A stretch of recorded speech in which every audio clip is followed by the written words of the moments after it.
Law number 2. Never put too much trust in friends.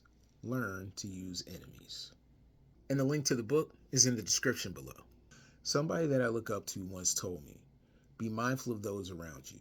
They might do you dirty quicker than somebody across the street.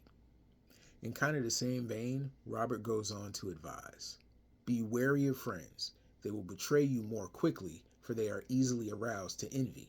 They also become spoiled and tyrannical. But hire a former enemy, and he will be more loyal than a friend, because he has more to prove. In fact, you have more to fear from friends than from enemies.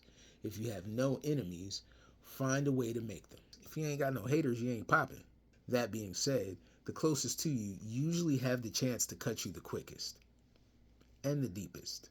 And the ones that know you're keeping an eye on them usually work super hard to prove themselves to you. It doesn't mean you can't have friends, but it does mean be careful with who you trust. Your friends are your friends. Alright, I'll give you that. But let's say you have a really good friend, but you know he's irresponsible. Now, you know this friend needs a job. Are you going to get him a job working where you work? I hope the answer is no.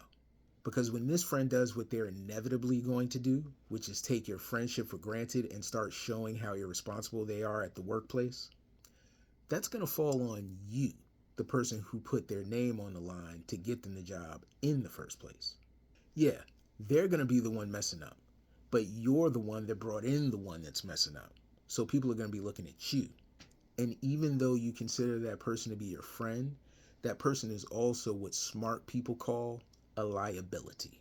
The definition of a liability: a person whose presence or behavior is likely to cause embarrassment or put one at a disadvantage. As for your enemies, different story. They already know you don't trust them, so they're going to go extra hard to prove their loyalty to you. If you forgive your enemy and give them a chance, they're going to value it more because you ain't have to do that for them. Whereas your friend would expect you to give them a chance. And another one. And another one. And another one. Funny thing is, sometimes an old enemy can be more dependable than an old friend. Life is about balance. You need friends, but you also need to realize that sometimes friendships and power don't mix. If you surround yourself with friends, you might get betrayed, just like Jesus. Only you ain't gonna see it coming, because you ain't Jesus. If your name is Jesus, that doesn't count. While I have you for a second, make sure to follow, like, share, subscribe, all the things. If you can turn an enemy into a partner, you might just end up with someone that's more loyal than you expected. The wise man profits more from his enemies than a fool from his friends. Baltasar Gracian, 1601 to 1658.